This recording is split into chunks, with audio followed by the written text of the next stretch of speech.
Fire streaked across the night sky, and Daniel Whitfield dropped his axe and ran toward the sound of falling thunder. The forest around his cabin lit up in orange and white as something massive tore through the treetops and slammed into the earth, less than 200 feet from where he stood. Birds scattered. The ground shook under his boots. For a long moment, nothing moved except the smoke rising from a deep, smoldering trench cut into the soil. Daniel had lived alone at the edge of Hollow Creek for 6 years, far from towns, far from people, far from anything that reminded him of the life he used to have. He kept to himself. He did not go looking for trouble, but trouble, it seemed, had just fallen out of the sky and landed in his backyard. He grabbed the old hunting rifle leaning against his porch rail, more out of habit than real intention, and walked toward the wreck. The object was not a meteor. It was too smooth, too shaped, with strange markings glowing faintly blue along its curved hull. A pod. A small, broken pod, half buried in scorched earth, its metal skin hissing as it cooled. Then he heard it, a voice.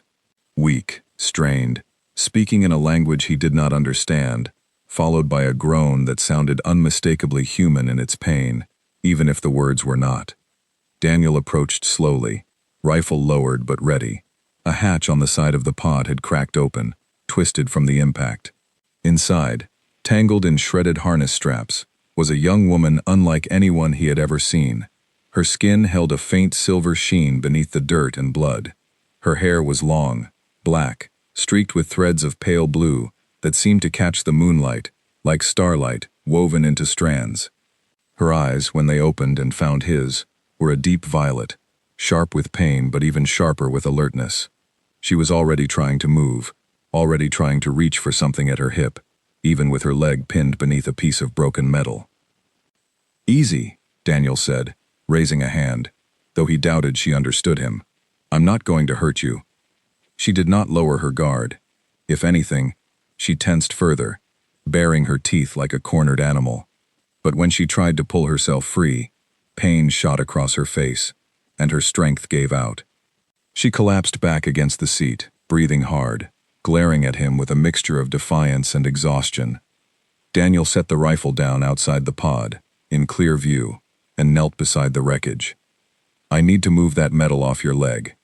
It's going to hurt, but if I don't, you're going to lose the leg. Or worse." She stared at him, and though she could not understand his words, something in his tone, his open hands, the way he had set his weapon aside, seemed to reach her. She gave a small, sharp nod. It took nearly 20 minutes to free her, and by the end, sweat soaked through Daniel's shirt, and her face had gone pale from the strain of holding back sound. When he finally lifted her out of the wreckage, she weighed almost nothing, as though her bones were built from something lighter than a person's should be. Yet when her hand gripped his arm for balance, her fingers dug in with a strength that left marks. He carried her back to his cabin, as the pod behind them let out one final hiss and went dark, its glow fading into the burned grass like a dying ember. Neither of them looked back. Inside, he laid her on the old couch by the fireplace and worked quickly, cleaning the wound on her leg, wrapping it as best he could with what supplies he had. She watched his every move with those violet eyes, cataloging him, studying him, as if trying to decide whether he was a threat or something else entirely. When he finished, he sat back and studied her in return. She did not look like anything from Hollow Creek, or from anywhere on Earth. Her ears tapered slightly at the tips. Faint silver lines traced patterns along her collarbone that looked almost like circuitry, though they pulsed faintly, like something alive rather than built. And there was a bearing to her, even injured and lying on a stranger's couch, that spoke of command. She held herself like someone used to being obeyed. "Who are you?" Daniel asked quietly, more to himself than to her. She surprised him by answering, her words halting and strangely accented, as though she were translating each one in her head before speaking it aloud. A small device on her wrist blinked steadily, and he realized it must have been working the whole time, learning his language from the sounds around her. "Valera," she said. "I am Valera." "Daniel," he replied, tapping his own chest. She repeated the name under her breath, testing its shape, then winced as pain shot through her leg again. Daniel rose and fetched water, But before he could return, she was already trying to sit up, testing her injured leg despite everything, gritting her teeth against the pain rather than accepting help. "You need to rest," he said, setting the water down. "No time," she answered, the device on her wrist, translating faster now, smoothing the edges of her accent. "They will come. I must be ready." "Who will come?" Her violet eyes met his, and for the first time, he saw something beneath the pride and the command. Fear. Real, deep fear.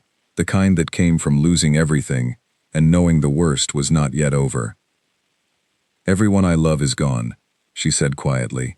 "My home is gone. And the ones who did it are still hunting me." Daniel did not know what to say to that.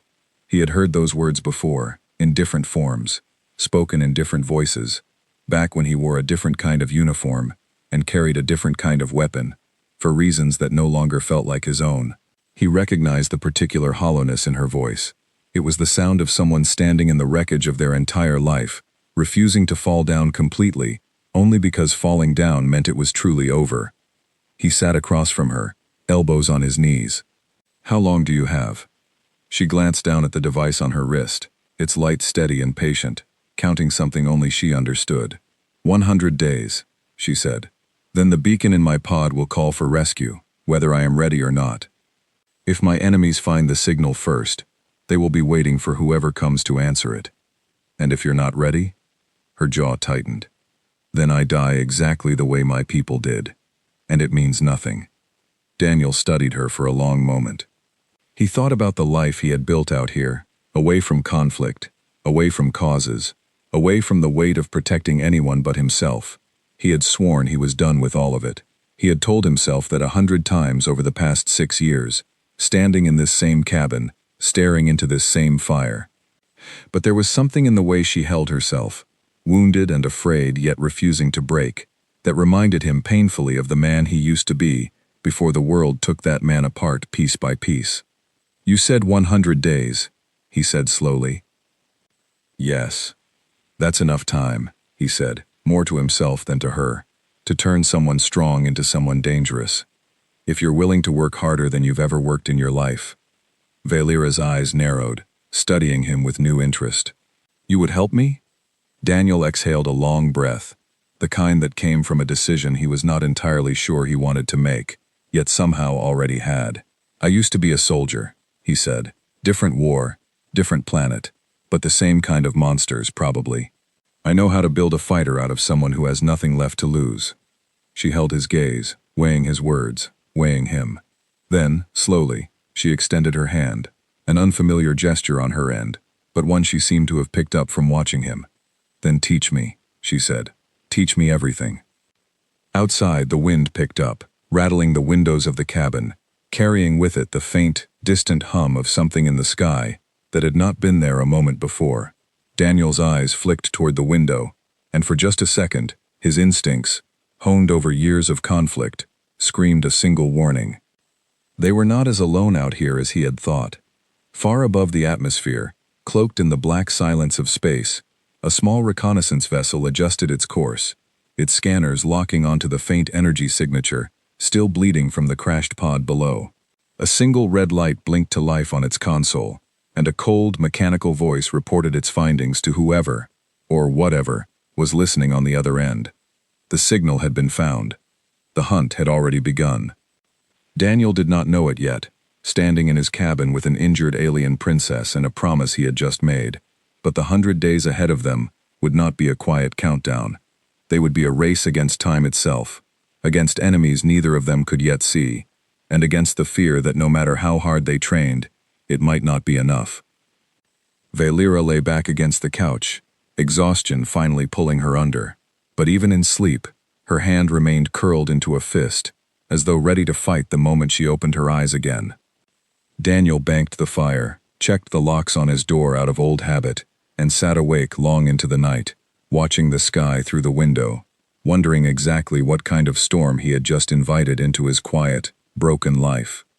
Somewhere far beyond the stars, in a place of cold metal corridors and colder ambitions, word reached the leadership of the Drexel Consortium that the last heir of Cryon Dominion was alive. Orders were given. Hunters were dispatched, and a countdown, different from the one blinking steadily on Valera's wrist, began ticking toward the same brutal end. 100 days. That was all the time Valera had to become someone the galaxy would fear, instead of someone the galaxy would forget. And in a small cabin at the edge of Hollow Creek, her training was about to begin. Morning came with a sharp knock against the cabin door, and Daniel was on his feet with the rifle in his hands before he even realized he had moved. Valera stirred on the couch, instantly awake, her body coiled and ready despite the injury still healing beneath her bandages. Daniel motioned for her to stay low and crossed to the window, peering through the gap in the curtain. It was only Ellen Marsh, the older woman who lived 2 miles down the ridge and occasionally brought him eggs in exchange for firewood. Daniel exhaled and lowered the rifle, but his heart kept pounding a moment longer than it should have. He glanced back at Valera, who had not relaxed at all.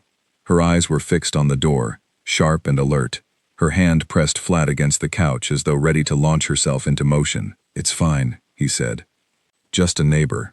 You reacted before you knew that," Valera said. It was not an accusation. It sounded more like an observation, filed away for later. Daniel opened the door only enough to speak with Ellen, keeping his body angled to block her view of the cabin's interior. He told her he was under the weather and would catch up with her later in the week. Ellen, sharp as ever despite her age, narrowed her eyes at him, but did not push. She left the eggs on the step and walked back down the trail, glancing once over her shoulder, before disappearing into the trees. When Daniel closed the door, Valera was already standing, testing weight on her injured leg, jaw clenched against the pain. "You should not be up," he said. "I do not have the luxury of resting," she replied. "Every day I remain weak is a day closer to the beacon activating with nothing to show for it." Daniel studied her stubborn expression and recognized it immediately, because he had worn that same expression himself, once, a long time ago, in a place far from this quiet forest. He decided arguing with her would waste time neither of them had. "All right," he said. "If you want to start today, we start today. But we do this my way. You listen to everything I say, even when you don't like it, even when your instincts tell you otherwise. Understood?" Valera's eyes flickered with something like resistance, a flash of royal pride that did not take kindly to being told what to do, but she pressed it down and gave a short, firm nod. Understood. They began simply, because Daniel needed to understand what he was working with before he could shape it into anything useful. He walked her through basic movements first, watching how her body responded, how her strange physiology handled balance, force, and impact. What he found stunned him. Her raw strength outmatched any human he had ever trained alongside, her reflexes sharper, her recovery from strain faster than anything natural.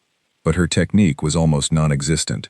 She fought like someone who had never needed technique before, because raw power had always been enough to end an engagement quickly.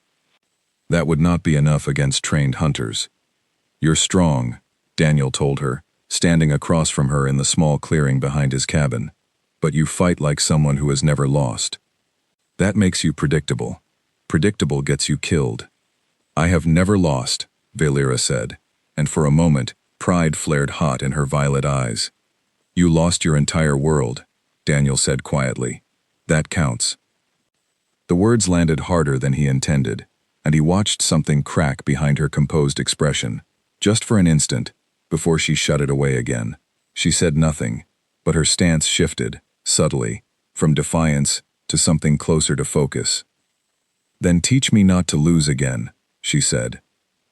The days that followed blurred into a rhythm neither of them had expected. Daniel woke her before dawn, pushing her through exercises meant to rebuild the strength her body had lost during the crash, while also stripping away the assumptions she carried about combat. He taught her to read an opponent's stance, to recognize the subtle shift of weight before a strike, to use an enemy's momentum against them, rather than meeting force with force every single time. She struggled far more than her raw ability suggested she should. Not because her body could not learn the movements, but because her mind resisted the idea of learning at all. She had spent her entire life being trained by servants who dared not correct her too harshly, surrounded by soldiers who existed to protect her, not to challenge her. Being told she was doing something wrong, again and again, chipped away at something deep inside her that had never been questioned before. On the 7th day, after failing the same defensive drill for the 11th time, Valera exploded, her frustration boiling over into something sharp and furious. She threw her training staff to the ground and turned away from Daniel, her shoulders rigid, her breathing ragged. "This is pointless," she snapped. "I am the heir to an empire that spanned 100 worlds. I do not need to be corrected like a child." Daniel did not raise his voice. He simply stood there, arms crossed, letting the silence stretch until she was forced to face him again. "Your empire is gone," he said, not unkindly, but without softening the truth either. "The soldiers who protected you are gone. The rules that let you win by simply being born who you were are gone. Out here, none of that matters. Out here, the only thing that matters is whether you can survive the next attack, and right now, you can't." Valera's fists clenched at her sides, and for a moment, Daniel genuinely believed she might strike him. Instead, her anger cracked apart into something rawer, something closer to grief. She sank down onto a fallen log at the edge of the clearing, burying her face in her hands. "I watched it happen," she said, so quietly Daniel almost missed it. "I watched the ships burn. I heard the voices of my people screaming through the last transmissions before the signals went dark, and I did nothing. I ran." Daniel sat down beside her, keeping a respectful distance, letting her speak. "You didn't run because you were weak," he said. "You ran because someone told you to survive, and surviving is not the same as failing." She looked up at him, her violet eyes glistening, though she refused to let the tears fall. "How do you know that?" "Because I've been where you are," Daniel said. "I lost people too. My whole unit, in fact, on a mission that should have never happened. I was the only one who made it out. For a long time, I thought that made me a coward. Turns out surviving doesn't make you weak. It just means you got a chance nobody else did. What you do with that chance is what decides who you really are." Valera sat with that for a long moment, staring out at the trees, letting the weight of his words settle into the empty space where her grief had been sitting untouched for far too long. "Then I will not waste it," she finally said, rising to her feet and retrieving her training staff from the dirt. "Teach me again. I will not fail this time." From that day forward, something shifted between them. Valera's pride did not disappear entirely, but it transformed into something more useful, a fierce determination that fed her training instead of blocking it.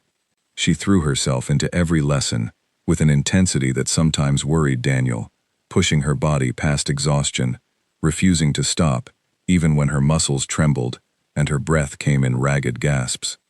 Daniel, in turn, found himself remembering pieces of himself he had buried since leaving the service. Tactics he had not spoken aloud in years came back to him with surprising clarity as he broke them down for her, piece by piece. He taught her to move through unfamiliar terrain without making a sound, to read the subtle signs of an approaching threat long before it revealed itself, to fight not with brute strength, but with precision, patience, and control. They trained through blistering afternoons and freezing mornings, through days when Valera's alien body adapted so quickly it left Daniel stunned, and days when her stubborn pride nearly undid weeks of progress in a single reckless moment. Slowly, the wounded, frightened woman who had crawled out of a burning wreck began to disappear, replaced by someone sharper, steadier, more dangerous. But it was not only combat that passed between them during those early weeks. In the quiet hours after training, sitting by the fire, while Valera's translator device continued refining her grasp of his language, they talked. She asked him about Earth, about human customs, about the strange, small rituals of a life lived without armies or thrones. He asked her about her home, about the culture and history of a civilization that had spanned 100 worlds before it was reduced to ash, in a single, devastating strike. He learned that her people valued honor above nearly everything else, that her mother had been a diplomat who believed peace could be built through understanding rather than conquest, and that her father had died, defending a border world long before the consortium's final assault. He learned that Valera had never been meant to rule, that an older sibling had held that position until the day the attack came and stripped every possible heir away except her. She learned, in turn, that Daniel had once believed deeply in the cause he fought for, until the day that cause sent good people to die, for reasons that made sense only to those who never stood on the battlefield themselves. She learned that his exile in Hollow Creek was not simply retirement, but penance, a self-imposed punishment for surviving when so many others had not. Neither of them spoke of it directly, but a quiet understanding grew between them, the recognition of two people shaped by loss, circling the same wound from different angles, finding in each other a rare kind of company that did not require explanation. On the 14th night, as a storm rattled the windows of the cabin and rain hammered against the roof, Daniel's old radio crackled to life with a burst of static, followed by a voice speaking in clipped, careful tones. It was not Ellen. It was not anyone from town. The frequency it came through on was one Daniel had not used in years, one that belonged to a life he thought he had left behind entirely. He rose sharply from his chair and crossed to the radio, adjusting the dial with practiced fingers, while Valera watched from across the room, instantly alert to the change in his posture. Unidentified aircraft reported over Hollow Creek. The voice crackled through the static. Repeat. Unidentified aircraft reported. All units advised to increase patrol. Daniel's jaw tightened. Valera rose from her seat, crossing the room to stand beside him, her eyes fixed on the radio, as though she could see through it into the sky above. They are searching, she said quietly. Maybe, Daniel replied. Could be nothing. Could be a weather balloon. Could be some kid's drone. You do not believe that, Valera said. Daniel did not answer, because she was right, and they both knew it. Outside, far above the storm clouds, a sleek, dark shape moved silently through the turbulence, its hull cloaked against radar, its scanners sweeping the forest below, in slow, methodical passes. Inside its cockpit, a figure clad in dark armor studied a console, displaying a faint, intermittent energy signature, the last traces of the crashed pod's beacon bleeding weakly through the trees. It was close, closer than the last reading. Whatever, or whoever, had survived that crash was still here, somewhere beneath the canopy, hiding in the dark. The hunter allowed himself a thin, satisfied smile beneath his helmet and adjusted the ship's course, beginning a slow, patient descent through the storm. Back in the cabin, Daniel switched off the radio and turned to Valera, his expression grim. We need to move faster, he said. Whatever time we thought we had, we might not have it anymore. Valera's hand tightened around the training staff still resting against the wall, her violet eyes hardening with a resolve that had not been there the day her pod first crashed into the earth. Then we do not sleep tonight, she said. We train. And so, as the storm raged outside and an unseen hunter descended slowly through the clouds toward Hollow Creek, the princess and the soldier trained through the night, neither of them yet aware of exactly how little time remained before the hunt found them both. By dawn, the storm had passed, leaving the forest dripping and silent under a pale gray sky. Daniel moved through the cabin gathering supplies with quiet urgency, while Valera stood at the window, watching the tree line with an intensity that had not left her since the radio broadcast the night before. We can't stay here, Daniel said, shoving spare clothing into an old canvas pack. If that ship was scanning for energy signatures, your pod is still out there leaking whatever kind of signal it leaks. We need to bury it, or better, move you somewhere it can't be traced back to. There is a ridge to the north, Valera said, surprising him. I saw it from the pod's sensors before we crashed. Caves, deep rock. It would block most scans. Daniel glanced at her, a flicker of approval crossing his face. You've been paying attention. I intend to survive, she said simply. Paying attention seems necessary for that. They spent the morning disguising the crash site as best they could, dragging brush over the scorched earth, burying pieces of broken hull deep enough that a casual pass overhead would show nothing but forest. It was not perfect, but it bought them time, and time was the only currency that mattered now. The cave Valera had spotted turned out to be a shallow network cut into the ridge a few miles from Daniel's cabin, dry and defensible, with a narrow entrance easy to conceal, and a wider chamber deep inside, where a small fire could burn without its light escaping into the open sky. Daniel had used similar terrain before, in another life, on another continent, and something about the familiarity of it steadied him even as the danger around them grew sharper by the day. They moved their base of training there, splitting time between the cave for shelter and the surrounding forest for drills, never staying in one place long enough to create a pattern that could be tracked. Valera adapted to the rougher conditions without complaint, something Daniel noted with quiet respect. Whatever softness her royal upbringing might have given her, it had burned away fast under the weight of what she now carried. The training intensified. Where the first 2 weeks had focused on rebuilding her strength and correcting the raw excess of her instinct, the following stretch of days pushed her into territory that tested not her body, but her mind. Daniel drilled her on strategy, on reading terrain, on understanding how an enemy thought, rather than simply how an enemy moved. He set up mock ambushes in the forest, forcing her to detect threats before they revealed themselves, punishing every lapse in awareness with a sudden, controlled strike that left her flat on her back more times than either of them could count.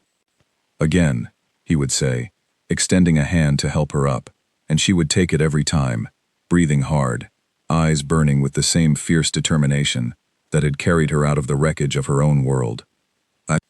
It was during one of these drills, deep into the 4th week, that Valera finally caught Daniel off guard for the first time. He had set the trap the same way he always did, circling wide through the trees to approach from behind, while she waited at the center of the clearing, seemingly unaware. But this time, the moment his foot pressed against a hidden root, she was already turning, already moving, and before he understood what had happened, he found himself on the ground, with her staff pressed lightly against his throat. For a long moment, neither of them moved. Then Valera lowered the staff, and something close to a smile broke across her face. The first real smile Daniel had seen from her since the night they met. "You are not as quiet as you think you are," she said. Daniel let out a short laugh, rubbing the back of his head where it had struck the ground. "No, I suppose I'm not, anymore." He sat up, studying her with something between pride and disbelief. 4 weeks ago, you couldn't hold a defensive stance without falling over. Now you're catching a man who's done this longer than you've been alive.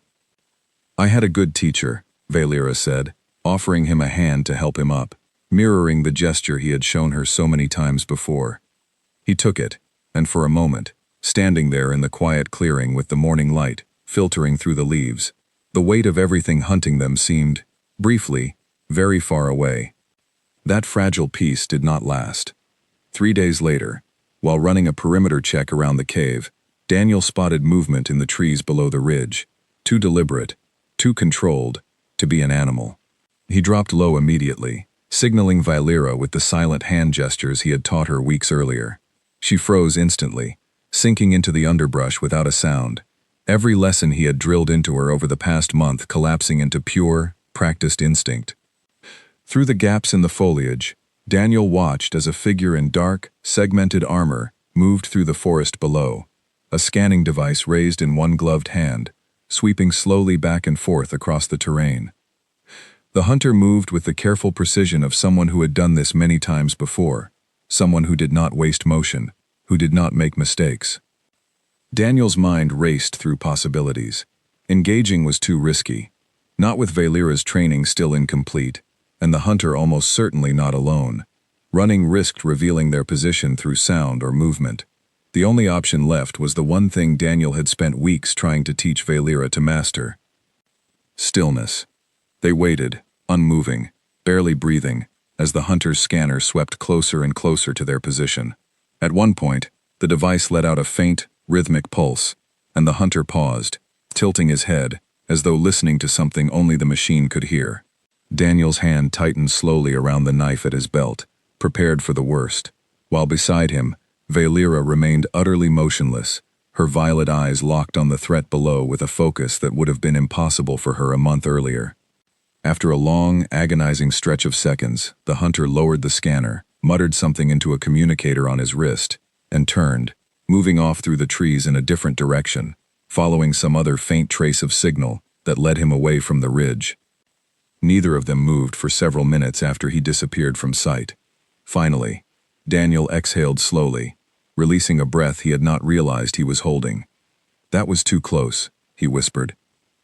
"They are getting closer," Valera said, her voice tight with restrained tension. "The beacon signal from the pod. Even buried, it is not enough." "Then we bury it deeper," Daniel said, "or we find a way to jam it entirely." That night, back in the cave, Valera sat close to the small fire, staring into the flames with an expression Daniel had come to recognize over the past weeks. The look of someone wrestling with something too heavy to say aloud. He sat across from her, giving her space, letting the silence stretch until she was ready. "I keep thinking about them," she finally said. "My people, the ones who did not escape. Every day I spend training, growing stronger. I wonder if I am honoring them, or if I am simply delaying the same end that found them." Daniel considered his words carefully before speaking. "When I lost my unit," he said, "I used to think surviving was a kind of betrayal, like every breath I took was one they didn't get to take. It took me a long time to understand that surviving isn't the betrayal. Wasting the chance you were given, that's the betrayal." Valera looked up at him, firelight flickering across her sharp, alien features, softened for once by something more vulnerable than royal composure. "You never speak of what happened to them, your unit." Daniel was quiet for a long moment, staring into the fire himself now. "We were sent into a position that should have been reinforced and wasn't. Bad intelligence, worse leadership. I watched good people die for a mistake that wasn't theirs to pay for. I got out. They didn't. That's the whole story, really." "That is not the whole story," Valera said softly. "That is the part you allow yourself to say." Daniel glanced at her, surprised by how precisely she had seen through him. He let out a slow breath. "You're not wrong." They sat in silence for a while longer, two people carrying different griefs from different worlds, finding in each other a strange, unexpected mirror. Eventually, Valera spoke again, her voice steadier now. "Tell me the rest then, if you are willing." And so, for the first time since arriving in Hollow Creek 6 years earlier, Daniel told someone the truth. He told her about the ambush, about the radio silence that lasted 3 days before rescue finally arrived, about carrying the body of a young soldier named Peter Lang out of that valley on his own back because he refused to leave anyone behind, even after everyone else was already gone. He told her about the letters he wrote to every family, about the years of silence that followed, about the isolation he built for himself in these woods, because he did not trust himself around people anymore, afraid that whatever brought disaster to those he tried to protect might follow him again. Valera listened without interrupting, without offering hollow comfort, simply present in a way that Daniel realized he had needed for a very long time. When he finished, she reached out and placed her hand briefly over his, an unfamiliar gesture for her, but one that felt entirely natural in that moment. "You did not fail them," she said. "You survived, so that their names would not be forgotten. That is not nothing." Daniel looked at her, something shifting quietly in his chest, a weight he had carried for 6 years, easing, just slightly, for the first time since he arrived in these woods. "Thank you," he said. They did not speak of it again that night, but something had changed between them, deepened into a trust neither of them had expected to find, least of all with each other. The following weeks pushed Valera harder than ever. Daniel introduced weapons training, adapting his old military techniques to fit her enhanced strength and speed, teaching her to use both her body and her environment as tools against an enemy. He drilled her on evasion, on tracking, on reading the subtle signs left behind by hunters moving through unfamiliar terrain. Her progress accelerated at a pace that both impressed and unsettled him, her alien physiology adapting faster than any human recruit he had ever trained. But it was not only her body that transformed. Something in her bearing had shifted entirely, the brittle royal pride of the frightened young woman who crawled out of a burning wreck, replaced by a quiet, dangerous confidence, tempered now by humility and discipline. She listened more than she argued. She questioned her own instincts before acting on them. She had begun, Daniel realized one evening while watching her practice alone in the fading light, to move like a warrior rather than someone playing the part of one. On the 57th day, everything nearly fell apart. They had grown careless, just slightly, lulled into a rhythm of survival that made the danger outside feel almost distant. Returning from a supply run to the edge of town, Daniel and Valera found the cave entrance disturbed, brush pushed aside in a way that had not been done by wind or animal. Someone had found their hiding place. Daniel's blood ran cold as he crept forward, Valera close behind him, both of them moving in the silent, practiced steps that weeks of training had carved into instinct. Inside the cave, their supplies had been disturbed, scattered across the ground, though nothing appeared taken. A message had been left instead, scratched crudely into the stone wall near the fire pit, in a language neither of them immediately recognized. Valera approached it slowly, her expression darkening as understanding dawned. "It is Drexel script," she said quietly. "A warning." "What does it say?" Valera's jaw tightened, her hand curling into a fist at her side. "It says they know I am here. It says running will only make the ending worse." Daniel scanned the cave, every instinct screaming that they needed to move immediately, but something about the message nagged at him. Too deliberate, too theatrical for a simple scouting report. "They want you afraid," he said slowly. "A real hunter wouldn't announce himself. This is someone trying to break you before the fight even starts." Valera turned to him, violet eyes burning with a fierce, unshaken resolve that had not existed in her on the night her pod first crashed to Earth. "Then they have already failed," she said. "I am not the frightened girl who crawled out of that wreckage 57 days ago, and when they come for me, they will learn exactly what 100 days of training has built."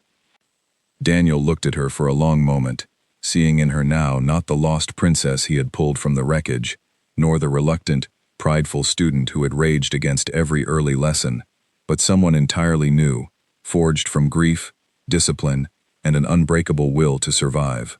"Then we stop hiding," he said, "and we start preparing for the fight they're bringing to us." Outside the cave, the forest stretched dark and silent, beneath a sky scattered with stars, hiding within it an enemy who believed fear alone would be enough to break the last heir of Cryon dominion. They had no idea how wrong they were about to be proven. The days following the discovery of the message passed with a new kind of urgency. Daniel abandoned the gradual pacing of earlier weeks, pushing Valera through drills, designed not to build her skills slowly, but to sharpen everything she had already learned into something she could rely on without hesitation. They ran combat simulations late into the night, using the cave's rocky terrain to mimic the kind of close, unpredictable spaces where a real confrontation was most likely to happen. Valera absorbed it all, with a focus that bordered on relentless. Where once she had bristled at correction, she now welcomed it, dissecting every mistake with the same sharp mind that had once ruled diplomatic councils on 100 worlds. She trained through exhaustion, through frustration, through moments when her body screamed for rest that she refused to give it. "You need to sleep," Daniel told her on the 63rd day, watching her practice footwork alone by firelight, long after their scheduled training had ended. "I will sleep when I am no longer afraid," she replied, not looking up from her stance. Daniel understood that fear better than he let on. He had spent the past week quietly preparing the cabin and the surrounding forest, setting small, subtle defenses that would give them any advantage they could find when the hunters finally came. He rigged tripwires along the most likely approach routes, cleared sightlines through the trees, and mapped every possible retreat path in his mind until he could walk them blind. He did not tell Valera everything he was doing. Some of it he was not ready to explain, not yet. On the 71st day, the forest went quiet. It was Valera who noticed it first, standing at the mouth of the cave in the early morning light, her head tilted slightly as she listened to a silence that should not have existed. The birds that normally filled the trees with sound had gone still. Even the wind seemed to hold its breath. "Something is wrong," she said. Daniel joined her at the entrance, scanning the tree line with narrowed eyes. He had felt this kind of silence before, in another life, moments before an ambush revealed itself. His pulse quickened, old instincts snapping back into place with practiced ease. "They're here," he said quietly. Valera's hand moved instinctively to the training staff she now carried everywhere, her knuckles tightening around its worn surface. "How many?" "No way to know yet," Daniel said. "But if they've found us, they'll come prepared." We moved to the fallback position, now. They had rehearsed this exact scenario a dozen times over the past week, and their bodies moved with practiced coordination, gathering only what was essential before slipping out through the cave's rear passage. a narrow gap in the rock that led toward higher ground and better visibility. Daniel had chosen the location weeks earlier specifically because it offered a defensible position with limited approach angles, a place where a small number of skilled fighters could hold against a larger, better-equipped force, at least for a while. They reached the ridge just as the first hunters emerged from the tree line below. There were 4 of them, moving in disciplined formation, dark armor blending almost seamlessly with the shadows of the forest. Each carried a weapon unlike anything Daniel had ever seen, sleek and silent, humming faintly with barely contained energy. At the center of the formation walked a 5th figure, taller than the others, moving with an unhurried confidence that marked him immediately as the one in command. Valera's breath caught beside him. "That one," she whispered. "I know that armor. He commanded the strike against my homeworld." Daniel's jaw tightened. "Then he's the one we need to be most careful of." Below, the commander raised a hand, and his 4 hunters spread out silently, moving to encircle the ridge with practiced precision. A voice, amplified and distorted through some kind of device, echoed up through the trees. "Princess Valera," the commander called, his tone almost pleasant, as though greeting an old acquaintance rather than hunting a fugitive. "You have led us on quite a chase. It is time this ended." Valera stepped forward, out of the cover of the rocks, her chin lifted, her posture radiating the same royal command Daniel had first glimpsed the night he pulled her from the wreckage, though now it was tempered by something harder, something forged through 71 days of relentless training. "It ends," she called back, "when I decide it ends." The commander's laugh carried up through the trees, cold and confident. "Brave words from the last survivor of a dead empire. Come quietly, and I may allow your human companion to live." Daniel stepped up beside her, rifle raised, his expression grim. That's not really his call to make. What followed happened fast, faster than either of them had time to fully process. The hunters below moved as one, closing in with terrifying speed, and Daniel opened fire, forcing 2 of them to break formation and seek cover among the rocks. Valera met the 3rd hunter head-on as he scaled the ridge, and for the first time, Daniel watched everything he had taught her over the past 71 days converge into something devastating. She moved with a fluidity that no longer resembled the raw, undisciplined strength she had shown on her first day of training. Every strike was precise, every block calculated, every step placed with deliberate purpose. When the hunter lunged, she was already moving, sidestepping his attack and using his own momentum to send him crashing into the rocks behind her. He did not rise again. But there was no time to celebrate the victory. The commander himself had begun climbing toward the ridge, moving with an ease that suggested he was far more dangerous than his subordinates, while the remaining 2 hunters pressed their advance from either side, forcing Daniel and Valera apart. Daniel found himself locked in a desperate struggle against a hunter, whose speed nearly matched Valera's own, years of military training the only thing keeping him alive, as he ducked, weaved, and countered blow after relentless blow. A glancing strike caught his shoulder, spinning him hard against the rocks, pain exploding through his arm as he fought to keep his footing. Across the ridge, Valera engaged the 2nd hunter with a controlled fury that would have been unimaginable in the woman who first arrived on this planet, wounded and afraid. She fought not with reckless desperation, but with the calm, calculated discipline Daniel had spent months building in her, every motion economical, every strike landing exactly where it needed to. It was the commander's arrival at the top of the ridge that changed everything. He moved differently than his subordinates, faster, more precise, every motion carrying the weight of someone who had ended countless lives without hesitation. He engaged Valera directly, and for the first time since her training began, Daniel watched her struggle against an opponent who matched her in every way that mattered. The fight between them tore across the ridge, a brutal exchange of speed and strength that left the surrounding rocks scarred and the air crackling with barely contained energy. Valera fought with everything Daniel had taught her, but the commander seemed to anticipate her every move, countering with a precision that suggested he had studied her people's fighting style for years. Daniel, finally breaking free from his own struggle, saw Valera falter under a punishing exchange, driven back toward the edge of the ridge with the drop below yawning dangerously close. Without hesitation, he closed the distance between them, placing himself between Valera and the commander's next strike, taking the blow meant for her across his chest, with a grunt of pain that tore through him like fire. "Daniel!" Valera's voice cracked with something raw and unguarded, fear breaking through her composure for the first time since the battle began. He staggered, but did not fall, turning to face the commander with grim determination despite the pain radiating through his body. "Told you," he managed, forcing the words out through gritted teeth. That's not his call to make.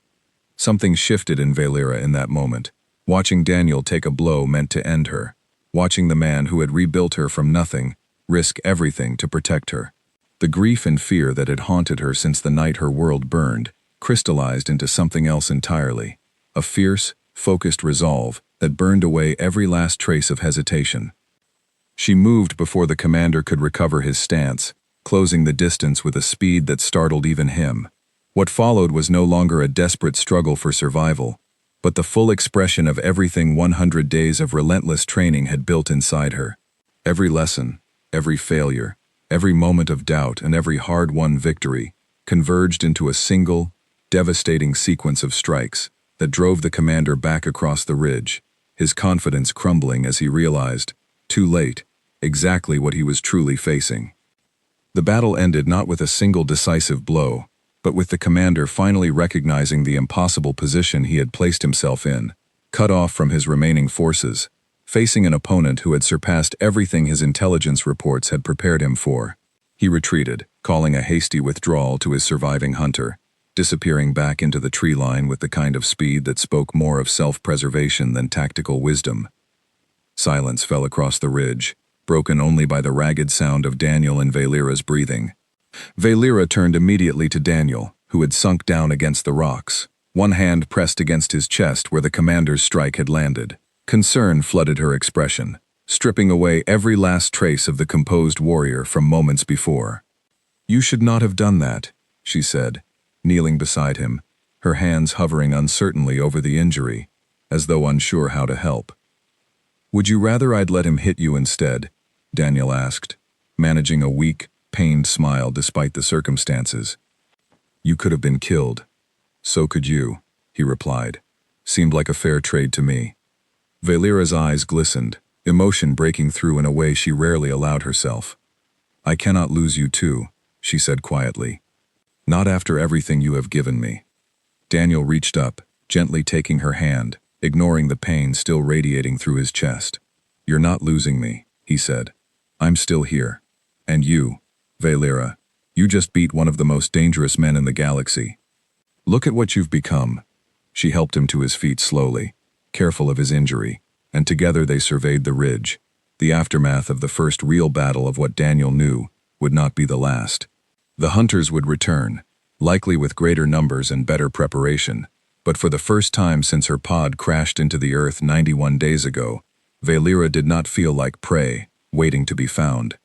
She felt, for the first time in longer than she could remember, like a warrior capable of standing against whatever the galaxy sent to destroy her.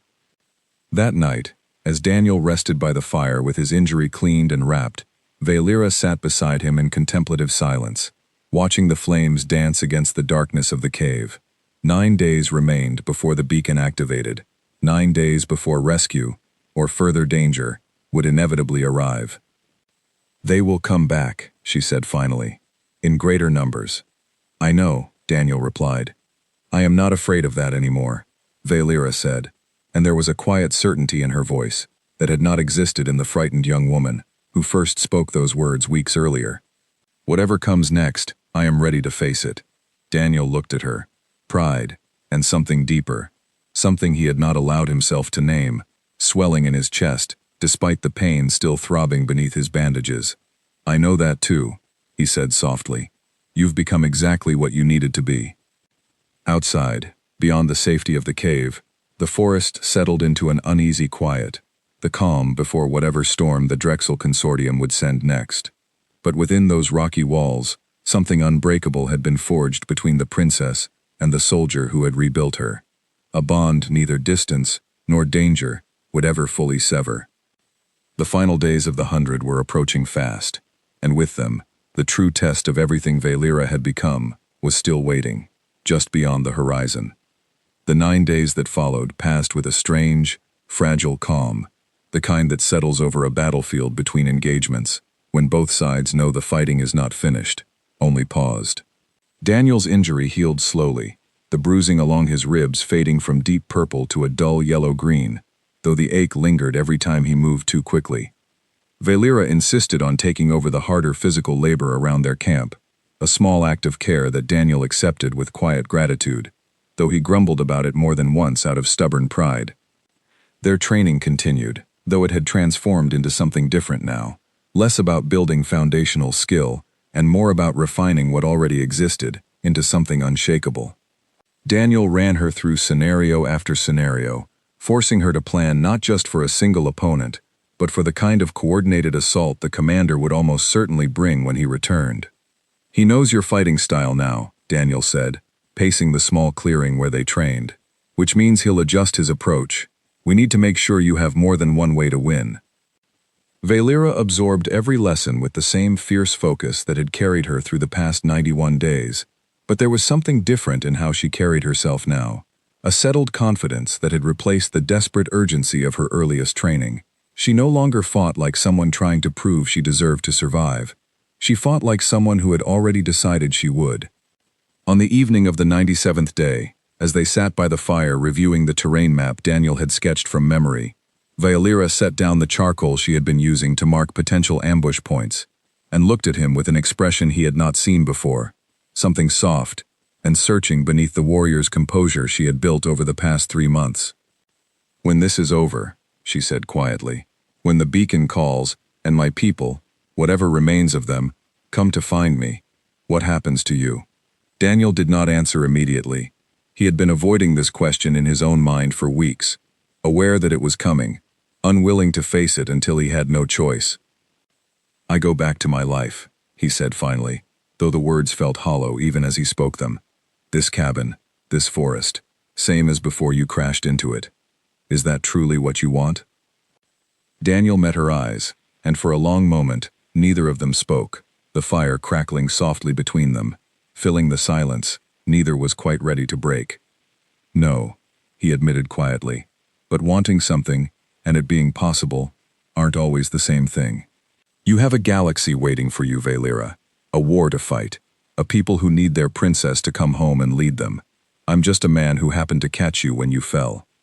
"You are far more than that," Valera said, her voice fierce, despite its softness. "You rebuilt me from nothing. You gave me purpose when I had none left. Whatever I become, it will be because of what you taught me, not despite it." Daniel reached across the space between them, taking her hand gently. "Then carry it with you," he said, "wherever you go, whatever you face. Let it be enough that I helped build the warrior who's going to save her people. That's a good ending, Valera. Better than most people get." She held his gaze, something unspoken passing between them, heavy with everything neither of them was ready to say aloud, with the fight still ahead of them. Then she squeezed his hand once, firmly, and returned her attention to the map, though her eyes lingered on him a moment longer before she did. 3 days later, on the 100th day, the sky above Hollow Creek changed.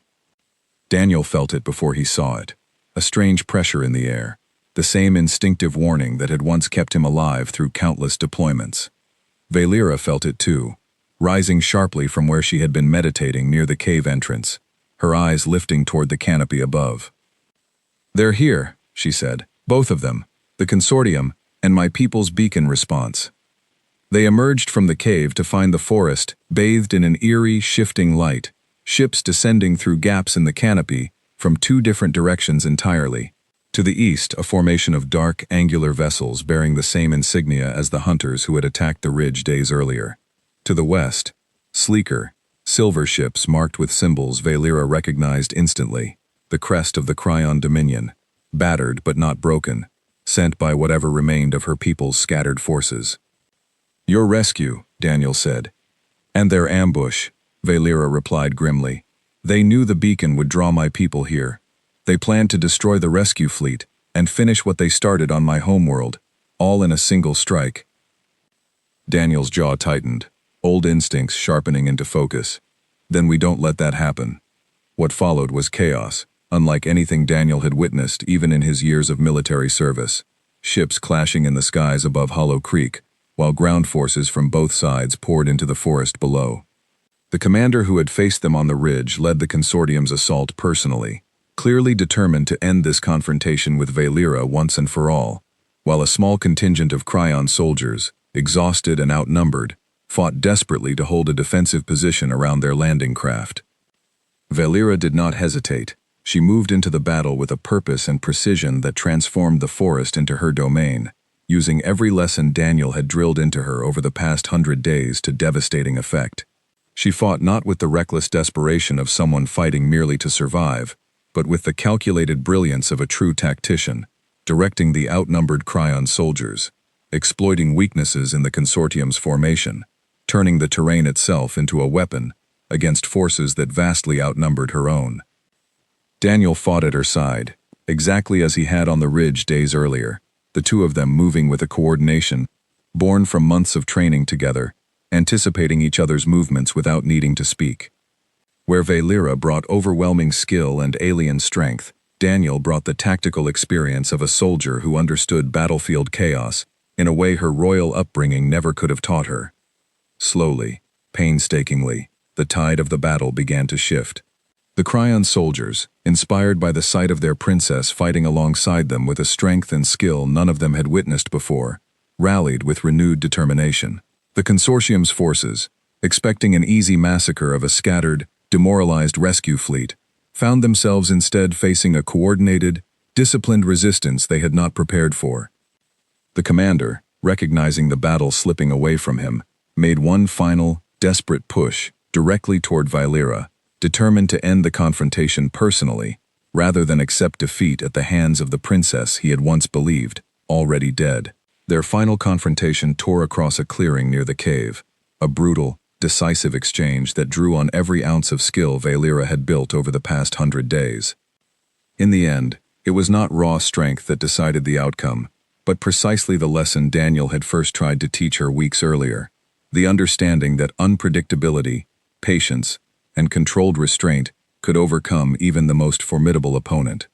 Valera allowed the commander to overextend, baiting him into a final, aggressive strike that left him exposed, and in that single moment of opportunity, she ended the confrontation decisively, disarming him completely and leaving him with no option but surrender.